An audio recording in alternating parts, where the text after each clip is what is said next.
পরীক্ষা এমন একটা শব্দ যেটা শুনে সংসারের বেশিরভাগ মানুষই ভয়ভীত হয়ে পড়েন। কারণটা কি? অসফলতার ভয়। পরীক্ষা এই শব্দের যদি আমি অন্য দিকটা দেখাই, তার তাৎপর্য এই নয় যে আপনার দুর্বলতা সবার সামনে তুলে ধরবে। এটা তো হলো সেই যুক্তি যা আপনার বল, সাহস, শক্তিগুলি সবার সম্মুখে তুলে ধরবে। আগে হ্যাঁ, এটাই হলো সেই যুক্তি। আপনি নিজেই কখনো দেখবেন পরীক্ষার সময় আপনার অন্তরের অনেক গুণ বাইরে বেরিয়ে আসে। এমন কোন শক্তির উদ্ভব হয় যার বিষয়ে আপনি নিজেও জানতেন না, ঠিক কিনা? তাই এই পরীক্ষাকে কখনো ভয় পাবেন না। বিশ্বাসের সাথে নির্ভীক হয়ে এটার সম্মুখীন হন। দিনের শেষে এই পরীক্ষা শুধুই আপনাকে উজ্জ্বল করবে, আপনাকে আরো শ্রেষ্ঠ করে তুলবে। তাহলে আসুন আমার সাথে ভালোবেসে বলুন, রাধা রাধা। ভগবান আর ভুল এই দুই একই অক্ষর দিয়ে শুরু হয়। শুধু তাই নয়, এদের দুজনের রাশিও সমান। এবারে আপনারা বলবেন যে ভগবান, ভুল, এদের মধ্যে কিভাবে মিল থাকতে পারে? অনেক বড় মিল আছে। না শুধু এ এক অক্ষর দিয়ে শুরু হয়, বরং এদের বিজয় মন্ত্রটাও এক। ভগবানকে মানুন, তাকে বিশ্বাস করুন, তাকে স্বীকার করুন। এটা করলে মনের দৃষ্টি থেকে ভগবানকে দেখা যায়, আর উনি আপনাকে সমৃদ্ধ করে তোলেন। ভুলের সাথেও এটাই ঘটে। নিজের ভুল স্বয়ং মেনে নিলে, স্বীকার করে নিলে সব কিছুই স্পষ্টভাবে দেখতে পাবেন। যেদিন থেকে আপনি নিজের ভুল মেনে নিতে শিখবেন, সেদিন থেকে সেই ভুল শোধরানোর প্রক্রিয়াও শুরু হয়ে যাবে। আপনি বুঝে যাবেন নিজের ভুল কিভাবে শোধরাতে হয়। তাই মনে রাখবেন, নিজেকে শ্রেষ্ঠ করে তোলার জন্য নিজের ভুল স্বীকার করা অত্যন্ত প্রয়োজনীয়। এই জীবনে শান্তি আনার জন্য ঈশ্বরকে মেনে নেওয়াও অত্যন্ত প্রয়োজনীয়। সবসময় নিজের গুণ এবং নিজের দোষ মনে রাখবেন। আজীবন সুখী থাকবেন। রাধা রাধা। আমরা সবসময় চাই যে এই সংসার আমাদের জ্ঞানী বলবে, বুদ্ধিমান বলবে, বুঝদার বলবে, কিন্তু মূর্খ, মূর্খ যেন কেউ না বলে। মূর্খ শব্দটা আমরা কেউ শুনতে চাই না, দূরে পালাতে থাকি। কিন্তু একটা সত্যি সবার কাছে অজানা, যে মূর্খ হওয়া হলো বুদ্ধিমান হওয়ার দিকে সর্বপ্রথম পদক্ষেপ। আপনি যত খুশি দিগ্গজ জ্ঞানী মানুষদের সাথে আলাপ করুন, যত ইচ্ছে কথা বলুন, যতই জ্ঞানের কথা আলোচনা করুন, অভিজ্ঞতা মূর্খ হবার পরেই পাওয়া যায়, তাই নয় কি? মূর্খ হবার পরে আপনি এটা বুঝতে পারবেন যে কি করা উচিত নয়। জ্ঞানী ব্যক্তি আপনাকে এটা বলবেন যে কি করা উচিত। আর এই সংসারে কি করা উচিত তার থেকেও অনেক বড় জ্ঞান হলো কি করা উচিত নয়। সেই জন্য সব সময় মনে রাখবেন, আপনার করা কিছু ভুল আপনাকে যদি কেউ মূর্খ বানিয়ে থাকে, ছল চাতুরি করে থাকে, তাহলে কোনো ব্যাপার নয়। এটা শেষ পর্যন্ত আপনাকে আরো বুদ্ধিমান করে তুলবে। এই মুহূর্তে ধন্যাত্মক থাকুন। এই সংসার আপনাকে অবশ্যই জ্ঞানী বলবে। রাধা রাধা। আপনি কি কখনো একজন মালিকে একটা বাগানের যত্ন নিতে দেখেছেন? যদি কখনো একটা গাছে উই ধরে যায়, মালি তখন শুধু সেই গাছের নয়, সমস্ত বাগানের চিকিৎসা করায়। আপনারা হয়তো বলবেন, এ কেমন মূর্খতা? যখন উই একটা গাছে লেগেছে, সমস্ত বাগানের চিকিৎসা কেন করাতে হবে? এ তো অযথা পরিশ্রম করা। কিন্তু মালি খুব ভালো করে জানে যে উই হয়তো একটা গাছে লেগেছে, কিন্তু তা সমস্ত বাগানকে নাশ করে দিতে পারে। এবার মালির এই শিক্ষা, এই জ্ঞান অন্য অনেক জায়গাতে প্রযোজ্য। এই সংসারে আমরা শুধুমাত্র নিজের পরিবারের কথাই চিন্তা করি, তাদের যত্ন নিই, চেষ্টা করি যেন তারা ভালো থাকেন, সুখে থাকেন। আর সেই সময় এই সমাজের কিছু বিরোধী মনোভাব এই সমাজকে গ্রাস করে ফেলে, এই সমাজকে নষ্ট করে ফেলে। কিন্তু আমাদের নজর শুধু আমাদের পরিবারে থাকে। সেই জন্য যখন কথা ওঠে রাষ্ট্রের, দেশের, তখন তার জন্য সিদ্ধান্ত নিতে হবে, তখন তার জন্য ত্যাগ করতে হবে। আর মনে রাখবেন, যে সমস্যায় আসুক তার সমাধান পূর্ণরূপে বাঞ্ছনীয়। এই সংসারে প্রত্যেক ব্যক্তি যদি নিজের পরিবারেরও খেয়াল রাখেন এবং সমাজেরও খেয়াল রাখেন এবং সঠিকভাবে এই দেশেরও খেয়াল রাখেন, তবেই এই দেশ সম্পন্ন হতে পারবে। তাহলে আপনিও সেই প্রয়াস করুন আর আমার সাথে ভালোবেসে বলুন, রাধা রাধা। কথায় বলা হয়, জীবনে ভালোবাসাই হলো সুখের মূল। এটা সত্য। এবার প্রশ্ন হলো এটাই যে এই ভালোবাসা কার সাথে করা উচিত। যদি আপনি কিছুক্ষণের জন্য সুখ পেতে চান, তাহলে ভালোবাসুন নিজের রুচি মতো। যদি আপনি কিছুদিনের জন্য সুখ পেতে চান, ভালোবাসুন নিজের বন্ধুদের। যদি আপনি কয়েক মাসের জন্য, কয়েক বছর বা অনেক বছরের জন্য সুখী হতে চান, তাহলে ভালোবাসুন নিজের পরিবারকে, মাতা পিতা, নিজের সন্তান, স্বামী স্ত্রী, নিজের আত্মীয়দের। কিন্তু যদি আপনি চিরকালের জন্য সুখী হতে চান, তাহলে ভালোবাসতে হবে শুধু নিজের কর্মগুলিকে। কারণ সম্পর্ক যেমনই হোক না কেন, কখনো না কখনো ভেঙে যাবেই। এই সংসার হলো এমনই যে যাদের সঙ্গ আমরা পাই, তাদের সঙ্গ একদিন ত্যাগ করতে হয়। শুধু কর্মই হলো এমন এক সঙ্গ যা কখনো আপনাকে ত্যাগ করবে না। আপনার মৃত্যুর পরেও এই কর্ম আপনাকে বাঁচিয়ে রাখবে। তাই সবসময় মনে রাখবেন, এই কর্ম ধর্ম মনে করে পালন করা উচিত। জীবনের শেষ মুহূর্ত পর্যন্ত কর্মকে ভালোবাসুন। জীবনের শেষ মুহূর্ত পর্যন্ত সুখে থাকবেন। আর আমি তো সবসময় বলি, শুধু কর্ম করতে থাকো, ফলের চিন্তা করো না। তাহলে আসুন আর আমার সাথে ভালোবেসে বলুন, রাধা রাধা। দ্বিধাবোধ। অনেক সময় আমরা জীবনে সেই বাঁকে এসে পৌঁছই যেখানে আমরা বুঝতেই পারি না যে এবার কোন দিক নির্বাচন করা উচিত। কখনো এদিকে যাওয়া উচিত মনে হয়, কখনো ওদিকে যাওয়া উচিত মনে হয়, কখনো দুদিকেই যাওয়া প্রয়োজনীয় বলে মনে হয়, কিন্তু তা তো সম্ভব নয়। কখনো কখনো এটা মনে হয় যে এখানেই থেমে যাওয়া ভালো, কোথাও না যাওয়াই শ্রেয়। এবার একেই তো দ্বিধাবোধ বলে। সংসারে এমন কোনো দ্বিধা নেই যার সমাধান সম্ভব নয়। এই দ্বিধাবোধ স্বাভাবিক। আর আপনার এই দ্বিধাকে আমি একটু সরল করে দিই। দ্বিধাগ্রস্ত হয়ে নির্বাচন করলে তখন এটা মাথায় নিয়ে করবেন যে আপনার এই নির্বাচনের ফলে এই সংসারের ওপর, এই সমাজের ওপর কি প্রভাব পড়তে পারে। নিজের লাভ ক্ষতির বিষয়ে ভাবা ছেড়ে দিন আর কর্ম করুন সংসারের মঙ্গলের জন্য, আগামী প্রজন্মের মঙ্গলের জন্য। ভাবুন আপনার এই নির্বাচনের জন্য কিভাবে তাদের জীবনের উদ্ধার সম্ভব। কারণ এই ভাবনাই হলো উচিত ভাবনা। কারণ অনেক সময় ওষুধ একটু কড়া মনে হতেই পারে, কিন্তু এই ওষুধই তো রোগ মুক্তি ঘটায়। সেইভাবে আপনাকেও এই দ্বিধার মুহূর্তে কঠিন নির্বাচন করতে হতে পারে। এই কঠিন নির্বাচন জীবনে কঠিন পরিস্থিতিও আনতে পারে, কিন্তু যদি এই নির্বাচন ধর্মসঙ্গত হয়, যদি এর দ্বারা সংসারের মঙ্গল হয়, তাহলে এই নির্বাচনই হলো সঠিক নির্বাচন। আসুন আমার সাথে ভালোবেসে বলুন, রাধা রাধা। মানুষ নানান ধরনের বাসনা পোষণ করেন। তাদের নানান ইচ্ছে থাকে, অভিলাষা থাকে, নানান কামনা করতে থাকেন, স্বপ্ন দেখেন, প্রার্থনা করেন যেন তা সফল হয়, নিজের সম্পন্নতা কামনা করেন, আর শেষে নিরাশ হয়ে যান কারণ এসব কিছুই পান না। আপনাকে একটা ছোট্ট উদাহরণ দিই। জঙ্গলের রাজা কাকে বলা হয়? সিংহকে। এবার যেহেতু সিংহ বনের রাজা, তাই হরিণ তো তার কাছে এসে এটা বলতে পারে না যে আপনি হলেন বনের রাজা, তাই আপনি আমাকে মেরে ফেলুন, আমাকে খেয়ে ফেলুন আর নিজের ক্ষুধা নিবারণ করুন। এমন তো হয় না। সিংহ যতই বনের রাজা হোক, তাকেও পরিশ্রম অবশ্যই করতে হয়, তবেই তার ক্ষুধা নিবারণ হয়।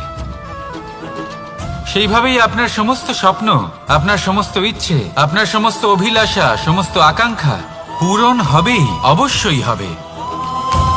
পরিশ্রমের দ্বারা। শুধু ভাবলেই হবে না, তাহলে আপনিও জীবনে পরিশ্রম করুন, নিজের সমস্ত স্বপ্ন পূরণ করুন, আর আমার সাথে ভালোবেসে বলুন, রাধা রাধা। আপনি কি কখনো কোনো উঁচু পর্বতের শিখরে পৌঁছতে পেরেছেন? যদি পৌঁছে থাকেন বা যদি আপনি কোনো উঁচু পর্বতের শিখরে যান, তাহলে ভালো করে দেখবেন, আপনি যত উঁচুতে অগ্রসর হতে থাকবেন আস্তে আস্তে সমস্ত বনস্পতি বিলুপ্ত হতে থাকে। তারপরে সমস্ত গাছপালা, পশু পাখি সব বিলুপ্ত হতে থাকে। শেষ পর্যন্ত সেই শিখরে থেকে যায় শুধুমাত্র শান্তি, নীরবতা। আমাদের মানুষের সাথেও এটাই হয়। মানুষ যখন আত্মবিকাশের পথে অগ্রসর হতে থাকে এবং নিজের জীবনের শিখরে পৌঁছতে চায়, তখন তার একা থাকা অত্যন্ত প্রয়োজনীয় হয়। আর তাকে তখন ত্যাগ করতে হয় নিজের সুখ স্বাচ্ছন্দ্য, নিজের সম্পত্তি, নিজের সমৃদ্ধি, নিজের সৌন্দর্য। দেখুন, জীবনের শিখরে পৌঁছনো একেবারেই সহজ কাজ নয়। এ হলো অত্যন্ত দুর্গম এক পথ। কিন্তু যদি আপনি সেখানে পৌঁছতে চান, তাহলে আপনাকে ত্যাগের প্রবৃত্তি জাগিয়ে তুলতে হবে। ত্যাগ কি সেটা জানতে হবে, কারণ ত্যাগের ফলেই মনে শান্তি আসে, আর সেই শান্তির ফলে মনে উৎপন্ন হয় প্রেম। আর এই প্রেমই হলো জীবনের অন্তিম লক্ষ্য। তাহলে আসুন আমার সাথে ভালোবেসে বলুন, রাধা রাধা। মানুষ বলেন প্রেমে অনেক শক্তি আছে, আর এটা সত্যিও বটে। প্রেমে এতটাই শক্তি থাকে যে শত্রুতার বড় বড় স্তম্ভকেও এত সহজে ফেলে দিতে পারে। কিন্তু আপনি দেখে থাকবেন, যারা অধিক শক্তিশালী হন তারা দুই ধার সম্পন্ন তরোয়ালের মতো হন। কারণ এই প্রেম যদি আচরণে থাকে, মনে থাকে, বিচার বুদ্ধিতে থাকে, তাহলে তা শুভ হয়। এই প্রেম সৃজন করে। কিন্তু প্রেম যদি ব্যবসার অঙ্গ হয়, যদি এই প্রেমের ব্যবহার নিজের স্বার্থ, নিজের অহংকারের জন্য করা হয়, তাহলে তা সংসারের বিনাশ ঘটাতে পারে। রাধা প্রেমের ব্যবহার করেছে শাম্বের কারণে, আর শাম্ব সেই প্রেমের ব্যবহার করেছে নিজের অহংকার, নিজের স্বার্থ সিদ্ধির জন্য। শেষ পর্যন্ত ক্ষতি শাম্বের হলো না, হলো প্রেমের। তাই মনের মধ্যে প্রেম ভাব অবশ্যই রাখুন, নিজের আচরণেও প্রেম ভাব বজায় রাখুন, কিন্তু সতর্কও থাকবেন আপনার এই প্রেম, একে নিয়ে কেউ ব্যবসা না করে ফেলেন। আসুন আর এই ভালোবাসার সাথেই বলুন, রাধা রাধা। সত্য, এই সত্য আসলে কি? কেউ বলবেন যা অসত্য নয় তাই হলো সত্য, কেউ বলবেন সেটা যার ভিত্তিতে আমরা বেঁচে আছি তাই হলো সত্য। কিন্তু সত্য আসলে কি? তার থেকেও বেশি গুরুত্বপূর্ণ হলো এটা বুঝতে পারা যে সত্যের ব্যবহার কিভাবে করা উচিত। যদি আপনার কাছে সত্য থাকে বা আপনি সত্য জেনে থাকেন আর আপনি তার ব্যবহার করেন, সদ্ব্যবহার করেন সংসারের জন্য, তাহলে আপনি এই সমস্ত সংসারের অনেক ঊর্ধ্বে চলে যাবেন। কিন্তু যদি আপনি সত্য জানেন আর তার দুর্ব্যবহার করেন, তাহলে আপনি সমস্ত সংসারের পক্ষে ক্ষতিকারক হয়ে উঠতে পারেন। তাই মনে রাখবেন, সত্য যতটাই কোমল, অর্ধ সত্য হলো ততটাই কঠোর। এই অর্ধ সত্য সমস্ত সংসারের বিনাশ ঘটাতে পারে। সেই জন্য জীবনে সত্যের বিষয়ে সম্পূর্ণ সত্য জানতে শিখুন। এ হলো অত্যন্ত গুরুত্বপূর্ণ। এই সত্য তার নিজস্ব দাবি হলো আপনি সাবধানে থাকুন। তাহলে আসুন আর আমার সাথে ভালোবেসে বলুন, রাধা রাধা। পঞ্চমহাভূত জীবন রচনায় এর অবদান অনস্বীকার্য। এই পঞ্চমহাভূত আসলে কি? জল, বায়ু, অগ্নি, মাটি আর আকাশ। এবার শুধুমাত্র জীবন রচনায় এর অবদান আছে তা নয়, শুধু শরীর রচনাতে এর যোগদান আছে তা নয়, বরং এরা হলো আমাদের জীবনের সবথেকে বড় শিক্ষক। এবার আপনারা সকলে চমকে যাবেন, হয়তো আপনারা এই দৃষ্টিভঙ্গি দিয়ে কখনো দেখেননি। আমি আজ আপনাদের বোঝাবো। এদের মধ্যে সবথেকে বড় তত্ত্ব জল। এই আমাদের কি শেখাচ্ছে? এই জল, এর নামই হলো জল, কিন্তু এ কখনোই আমাদের জ্বালায় না, আমাদের জ্বলনের কারণ হয় না। তাহলে কি করে? আমাদের তৃষ্ণা মেটায়, আমাদের শীতলতা প্রদান করে, জীবন দান করে। এর দ্বারা আমরা কি শিক্ষা লাভ করি? যে আপনার উৎপত্তি যেখান থেকেই হোক না কেন, আপনি যেখানেই জন্মগ্রহণ করুন না কেন, আপনার কর্ম সর্বদা শ্রেষ্ঠ হওয়া উচিত। আপনি জলকে যে কোনো পাত্রে রাখুন না কেন, সে সেই অনুসারেই নিজের আকার ধারণ করে নেয়। এর দ্বারা আমরা কি শিক্ষা পাই? এই শিক্ষাই পাই যে যে কোনো পরিস্থিতিতেই নিজেদের মানিয়ে নিতে হবে, নিজেকে সেরকম করে নিতে হবে। যে দেশেই থাকি না কেন, যে স্থানেই থাকি না কেন, যে পরিস্থিতিতেই থাকি না কেন, যে ব্যক্তির সাথেই থাকি না কেন, আমাদের সুখময় হয়ে জীবন অতিবাহিত করা উচিত। দেখুন, আমাদের কত বড় একটা শিক্ষা দিল এই জল, যা আমরা কোনোদিন দেখতেই পাইনি। নিজেকে জলের মতোই করে তুলুন। সুখের ধারায় স্বাচ্ছন্দ্যে প্রবাহমান হতে থাকবেন আপনি।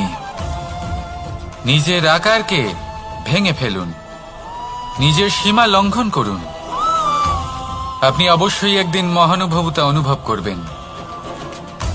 তাহলে আসুন আর আমার সাথে ভালোবেসে বলুন, রাধা রাধা। জীবনের পঞ্চমহাভূতের দ্বিতীয় তত্ত্ব হল মাটি, ভূমি, ধরা, যে ধারণ করে, যা আমাদের সকলকে ধারণ করে, ভালো হোক বা মন্দ, নিজের কর্তব্য পালন করে। আর এটাই শিক্ষা আমাদের জন্য।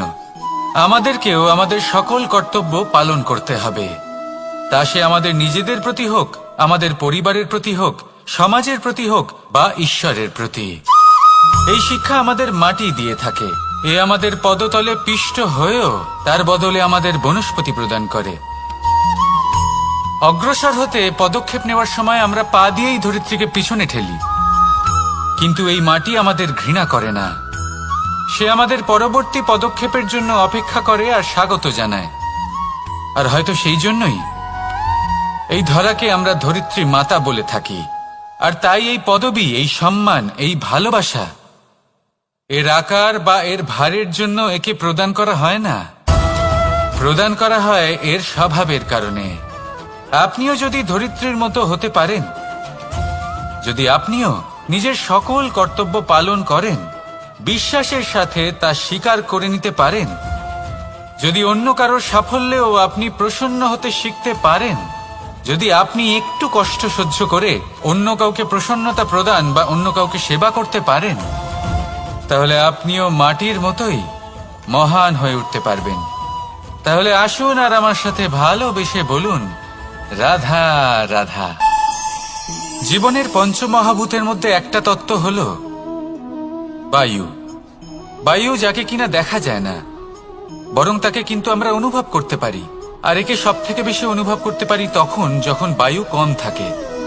বায়ু যদি লুপ্ত হয়ে যায়, তাহলে তখনই আমরা বুঝতে পারি যে বায়ু তো নেই, এ তো সমস্যার ব্যাপার। এবার এই বায়ু দ্বারা আমরা কি শিক্ষা পাই? এই বায়ু আমাদের এই শিক্ষা দেয় যে আমাদের কখনোই অহংকার করা উচিত নয়। আমরা সকলেই কখনো না কখনো চাই যে আমাদের শ্রেষ্ঠতা, আমাদের যোগ্যতা, আমাদের মাহাত্ম্য এই সংসার বুঝতে পারুক। আর নিজের মাহাত্ম্য প্রমাণ করার জন্য শক্তি দেখানোর কোনো প্রয়োজন নেই। কারণ যখন কোনো ব্যক্তি, এই সমাজ, এই সংসার আপনাকে নিজের থেকে দূরে করে দেবে, আপনার থেকে দূরে চলে যাবে, তখন আপনার মাহাত্ম্য কি তার আভাস সে নিজে থেকেই অবশ্যই পেয়ে যাবে। আপনার কিছুই করার প্রয়োজন নেই। বায়ুর মতো হয়ে উঠুন। বায়ু, যার কিনা কোনো ভার নেই, কিন্তু যখন সময় আসে, যখন সে তুফানের রূপ নেয়, তখন অত্যন্ত বড় বড় বিধ্বংসী কাজ সে করে ফেলে। আর তখন এর শক্তির কোনো তুলনাই হয় না। বায়ু, যে নিজের সঞ্চালন দ্বারা পৃথিবীকে প্রাণ দেয়, নিজের পরিবহন দ্বারা এই মেঘ সৃষ্টি করে, এই ধরিত্রীর তৃষ্ণা নিবারণ করে। বায়ুর মতো যদি আপনি হয়ে উঠতে পারেন, তাহলে হালকা হয়ে যাবেন, ওপরে উঠতে পারবেন এই সংসার, এই ভৌতিকতা, এই মোহ মায়া থেকে। আর তখন আপনি বুঝতে পারবেন যে প্রেম কাকে বলে। তখন আপনি বুঝবেন যে দান করাই হলো জীবন। তাহলে আসুন আর আমার সাথে ভালোবেসে বলুন, রাধা রাধা। জীবনের পঞ্চমহাভূতের মধ্যে একটা তত্ত্ব হলো আকাশ। আকাশ যা কিনা নিরাকার, যার কোনো আকার নেই। আকাশ যা হলো অনন্ত। আর আমাদের সবসময় মনে হয় যে এই আকাশ আমাদের সাথে জড়িয়ে রয়েছে। কেন? এবার এই আকাশ আমাদের জন্য কি না করে। আকাশ আমাদের ওড়বার স্বাধীনতা দেয়। আকাশ মেঘকে ধারণ করে যাতে আমাদের তৃষ্ণা মিটতে পারে। এই আকাশ সূর্য এবং চন্দ্রকে তার যথাস্থান দেয় যাতে আমরা প্রকাশও পেতে পারি, আবার অন্ধকারও, যাতে আমাদের জীবনে সামঞ্জস্য বজায় থাকে। আকাশের থেকে অনেক কিছুই শেখার রয়েছে। যদি আমরাও আকাশের মতো হতে পারি, আমাদের আপনজনদের সেই স্বাধীনতা দিতে পারি যাতে তারা উঠতে পারেন, যাতে তারা নিজেদের স্বপ্ন পূরণ করতে পারেন, যার ফলে তারা নিজেরাই এই জীবনকে অনুভব করতে পারেন, নিজের পায়ে দাঁড়াতে পারেন, তাহলে ভাবুন আমাদের অস্তিত্ব কতটা বড় হয়ে যাবে। যদি আপনি আকাশের মতো হতে পারেন, তাহলে আপনিও আকাশের মতোই অনন্ত হয়ে উঠবেন। তাহলে আসুন আর আমার সাথে ভালোবেসে বলুন, রাধা রাধা। পঞ্চমহাতত্ত্ব, পঞ্চমহাভূত, এদের বিষয়ে আমি আপনাদের সবকিছুই বলে দিয়েছি। কেন? এরা আমাদের জীবনের সব থেকে বড় শিক্ষক। আর এদের থেকে আমরা কি শিক্ষা পাই? নিশ্চিত রূপে এই পঞ্চমহাতত্ত্ব আমাদের দেহের নির্মাণ করে, কিন্তু একটা ষষ্ঠ মহাতত্ত্ব রয়েছে। এমন এক তত্ত্ব যার না কোনো ভার আছে, না কোনো পরিমাণ আছে, কিন্তু তা হলো অত্যন্ত গুরুত্বপূর্ণ। ভাবনা। কেউ একে আত্মা বলে, কেউ একে বিবেক বলে, কেউ একে প্রাণ বলে, আর কেউ বলে চেতনা। এবার এই চেতনা যখন পঞ্চমহাতত্ত্বের সাথে জুড়ে যায়, এক হয়ে যায়, তখন মানুষের জীবনের নির্মাণ হয়। এবার আপনার দেহের নির্মাণ জন্ম থেকেই পঞ্চমহাতত্ত্ব করে দেয়। কিন্তু এই ভাবনা, এই চেতনা, একে আপনি নিজেই এগিয়ে নিয়ে যেতে পারেন। একে দিশা দেখাতে হবে, এর বিকাশ আপনাকেই করতে হবে। কিভাবে? তা আপনার উপর নির্ভর করছে। আপনি এর সদ্ব্যবহারও করতে পারেন, দুর্ব্যবহারও করতে পারেন। এমন এক দিশা দিতে পারেন, এমন সদ্ব্যবহার করতে পারেন যে আপনি নিজেই কোনোদিন ভগবত গীতার জ্ঞান দিলেন। এমন দুর্ব্যবহার করতে পারেন, এমন দিশাও দিতে পারেন যে আপনি হয়তো শকুনের মতোই মহাভারত রচনা করলেন। এই চয়ন আপনারই। শুধু এই চেতনার শুদ্ধতার দিকে বিশেষ নজর রাখতে হবে। যদি এই চেতনা শুদ্ধ হয়, তাহলে প্রেম থাকবে। আর যদি এই চেতনা অশুদ্ধ হয়, তাহলে বিদ্বেষ হবে। আর আমার মতে সুখ এবং শান্তি প্রেমের দ্বারাই লাভ হবে, বিদ্বেষ দ্বারা নয়। তাহলে আসুন আর আমার সাথে ভালোবেসে বলুন, রাধা রাধা। জীবনের পঞ্চমহাতত্ত্বের মধ্যে পঞ্চম তত্ত্ব অগ্নি। অগ্নি যা জ্বালাতে সাহায্য করে, কিন্তু তা উত্তাপও প্রদান করে। নিশ্চিত রূপে অগ্নি আমাদের জ্বালিয়ে দিতে পারে, কিন্তু আপনি কি কখনো এটা ভেবে দেখেছেন যে আগুন, তাকে নিজেকে কতটা জ্বলতে হয়, তাকে নিজেকে কতটা তাপ সহ্য করতে হয়? ও নিজে জ্বলে আমাদের উত্তাপ প্রদান করার জন্য, ও নিজে জ্বলে আমাদের ঊর্জা দেবার জন্য, আমাদের আলো দেবার জন্য, অন্ধকারে পথ দেখানোর জন্য, শত্রুর সাথে মোকাবিলা করার জন্য আমাদের সাহায্য করে, নিজে জ্বলে। যখন আমরা কোনো দেবতার জন্য যজ্ঞ করি, তখন দেবতার ভোজন গ্রহণ করার নিমিত্ত হয় এই অগ্নি। কত কিছু ওকে সহ্য করতে হয় আমাদের এত কিছু দেবার জন্য। আপনিও আগুনের মতো হয়ে উঠুন, নিজে কষ্ট সহ্য করুন অন্যকে সাহায্য করার জন্য, তাদের জীবন উদ্ধার করার জন্য, নিজের প্রিয়জনের জন্য, নিজের পরিবারের জন্য, নিজের মাতা পিতার জন্য, এই সমাজের জন্য। নিজে কষ্ট সহ্য করুন, প্রকাশের কেন্দ্রবিন্দু হয়ে উঠুন, আর সকলকে পথ প্রদর্শন করুন, সবাইকে পথ দেখান। যেদিন আপনি আগুনের মতো হয়ে উঠবেন, সেই দিন ঠিক যেমন অগ্নিকে পুজো করা হয়, আপনিও সেইভাবে পূজনীয় হয়ে উঠবেন। যেমন সকল শুভকর্মে, সকল যজ্ঞে, সকল পুজোতে অগ্নিকে স্মরণ করা হয়, সেইভাবেই সকল শুভকর্মে আপনাকেও স্মরণ করা হবে। আর যেদিন আপনি এরকম হয়ে উঠবেন, সেই দিন জীবনের বাস্তব মর্ম কি আপনি তা বুঝতে পারবেন। তাহলে আসুন আর আমার সাথে ভালোবেসে বলুন, রাধা রাধা। এই সময় আসলে কি? এই সময় একটা সরল রেখা তো কখনোই নয়।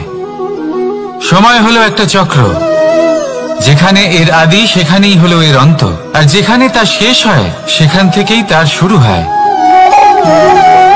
এই সময় একটা অত্যন্ত বিচিত্র চিন্তা, বিচিত্র ভাবনা, একটা বিচিত্র বস্তু যা কেউ বুঝতে পারেন না।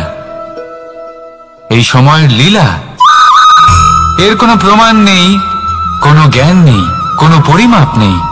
শুধু এটুকু আমরা জানতে পারি, যেখানে শেষ হবে সেখান থেকে একটা নতুন সূচনাও হবে।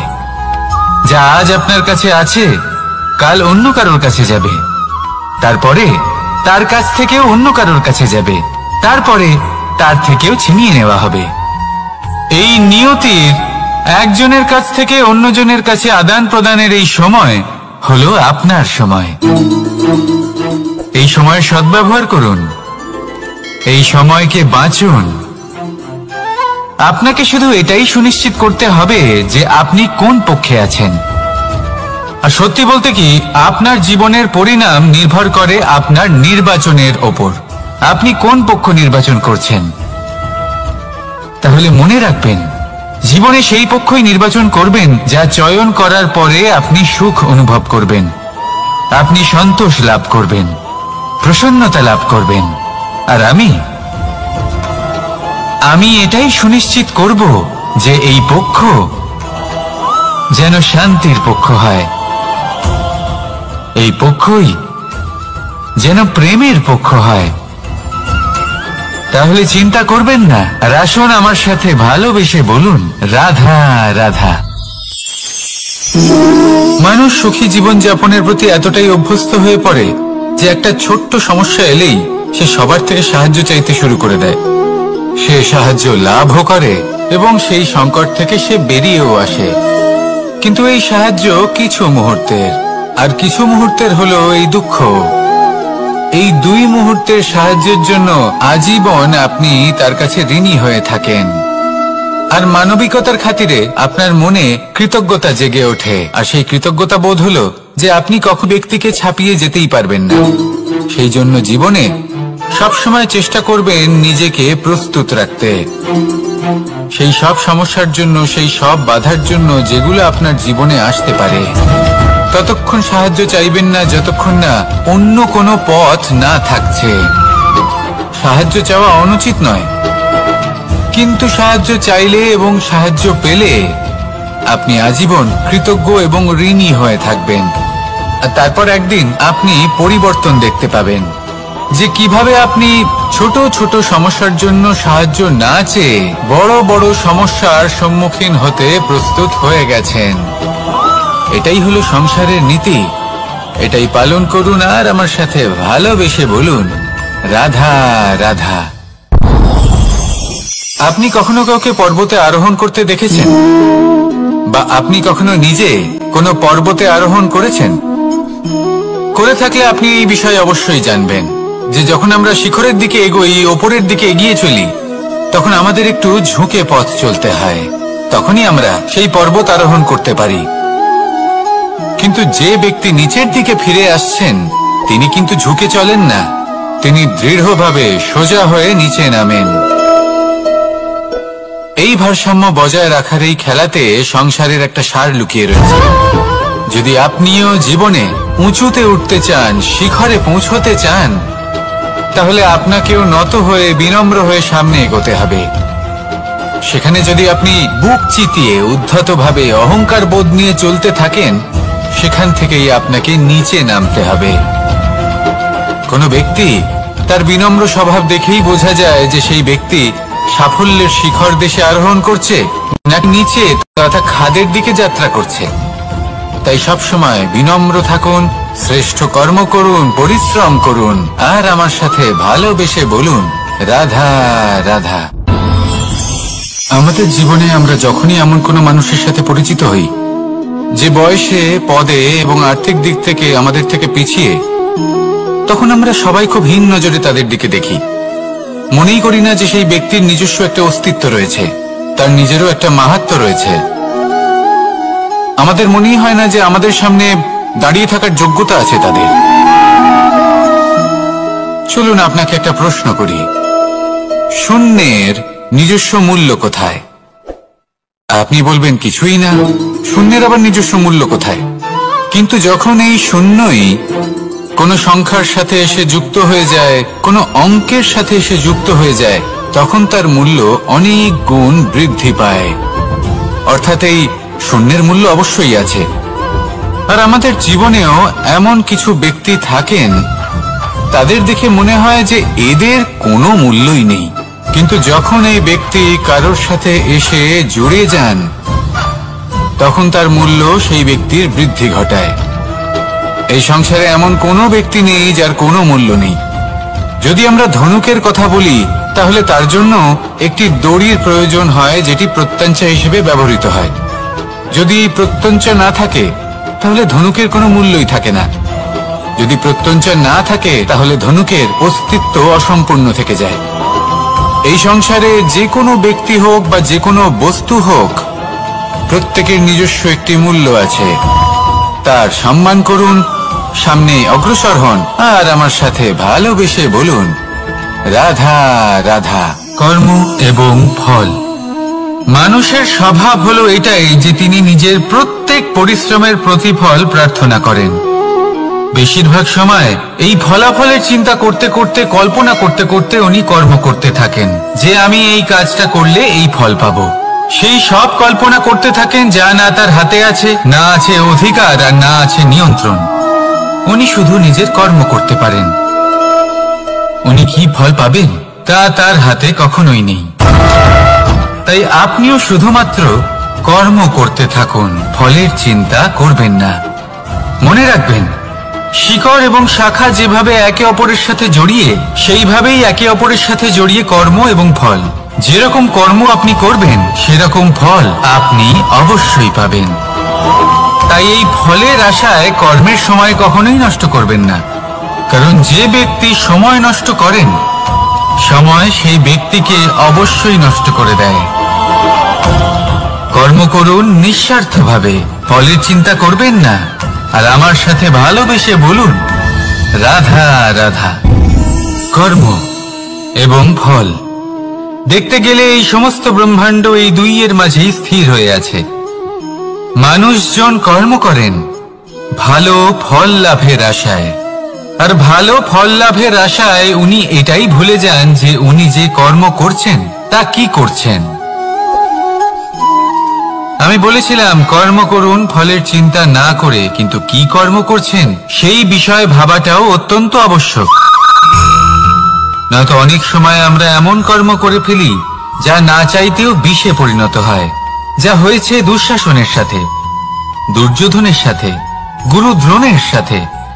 একজনের মানসিকতা উচিত ছিল না, একজনের বিবেক উচিত ছিল না, আরেকজন যে পক্ষ নির্বাচন করেছিলেন সেই পক্ষ উচিত ছিল না। আর যা কিছু ওনাদের সাথে হলো, আপনার, আমার, আমাদের সকলের সাথে তা হতে পারে।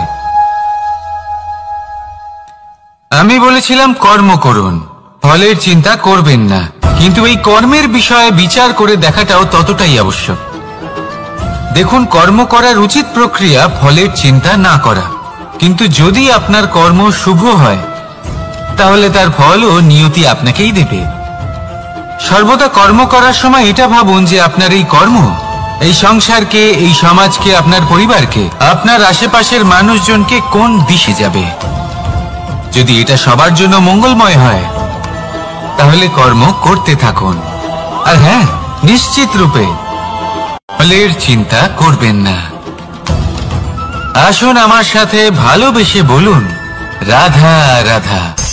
বটবৃক্ষের বীজ সর্ষের দানার থেকেও ছোট হয়, কিন্তু যখন তা নিজের রূপ ধারণ করে, তখন তা বিশাল বৃক্ষের আকার ধারণ করে, যা সহস্র বছর ধরে বেঁচে থাকে, ছায়া প্রদান করে, পাখিদের আশ্রয় প্রদান করে, আর দেয় পথচারীদের বিশ্রাম করার স্থান। কেন? কারণ সেই ছোট বীজ তা মাটির ভেতরে গিয়ে নিজের খোলস ত্যাগ করে। অন্ধকারে থাকে সে, যতই আলো আসুক না কেন, যতই বর্ষা আসুক না কেন, সব সহ্য করে। আর তারপরে একটা চারা গাছ অঙ্কুরিত হয়, তারপর ধীর গতিতে একটা বিশাল বৃক্ষতে পরিণত হয়। দেখুন, জীবনে কঠিন সময় আসে, এই জন্য নয় যে আপনি হার মেনে নেবেন, এই জন্য আসে যাতে আপনি ভবিষ্যৎ নির্মাণের জন্য নিজেকে তৈরি করতে পারেন। যদি কঠিন সময়ে আপনি ওই বীজের মতো দৃঢ় হয়ে থাকতে পারেন, তাহলে আপনিও একদিন সেই বিশাল বৃক্ষের মতো নিজের অস্তিত্ব গড়ে তুলতে পারবেন, যা সহস্র বছর পর্যন্ত মনে রাখা হবে। আসুন আমার সাথে ভালোবেসে বলুন, রাধা রাধা। এই ব্রহ্মাণ্ড কত বৃহৎ, তাই না? যার সম্মুখে এই পৃথিবীকেও একটা বিন্দুর মতো মনে হয়। আর এই পৃথিবীতে আমরা কে হই, আমাদের আকার কিরকম, আমাদের অস্তিত্বই বা কি? যখন আমরা এভাবে ভাবি তখন মনে হয় আমরা কিছুই নই। তা আমরা যখন কিছুই নই, তাহলে আমরা এত চিন্তা করি কেন? কি ভেবে ভয় পাই? কাকেই বা এত ভয় পাই? কে আমাদের মারতে পারে আর কেই বা আমাদের জন্ম দেবে? আত্মার আসলে না কখনো জন্ম হয় আর না কখনো মৃত্যু। আত্মা শুধুই শরীর বদল করে। আপনি, আমি, আমরা সকলে এই শরীর নয়, আমরা হলাম আত্মা, যা হলো পরম আত্মার পরম অঙ্গ। সেই জন্য মনে রাখবেন, বাইরের কোথাও দেখবেন না, নিজের অন্তরের গভীরে গিয়ে দেখুন, আত্মাকে উপলব্ধি করতে শিখুন। ক্লেশ, ভয়, চিন্তা, এই সব কিছুর থেকে নিজেকে দূরে রাখুন, তাহলেই উপলব্ধি করতে পারবেন পরমাত্মা কে। তাহলে আসুন আমার সাথে ভালোবেসে বলুন, রাধা রাধা। যদি সন্তান দুষ্কর্ম করে, তাহলে অপরাধী তার মাতা পিতাও, যারা পুত্র মোহর কারণে সেই অনুচিত কাজে তাকে বাধা দেননি। অপরাধী হলেন তার পিতামহ, যিনি নিজের কর্তব্যবোধের কারণে নিজের পরিবারের যত্ন নেননি, যিনি সন্তানকে কখনো শাস্তি দেননি। অপরাধী হলেন তার সেই গুরুও, যিনি নিজের শিষ্যের সেই দুষ্কর্ম দেখেও তাকে প্রতিহত করতে পারেননি। একজন হবু রাজার কর্তব্য হলো নিজের প্রজার কাছে সে যেন এক উদাহরণ প্রস্তুত করতে পারে। কিন্তু যদি এত অনুচিত উদাহরণ প্রস্তুত হয়ে থাকে, তাহলে মা বাবার, বাড়ির বয়োজ্যেষ্ঠদের কর্তব্য হলো ওনারা যেন সেটা সেখানেই থামায়।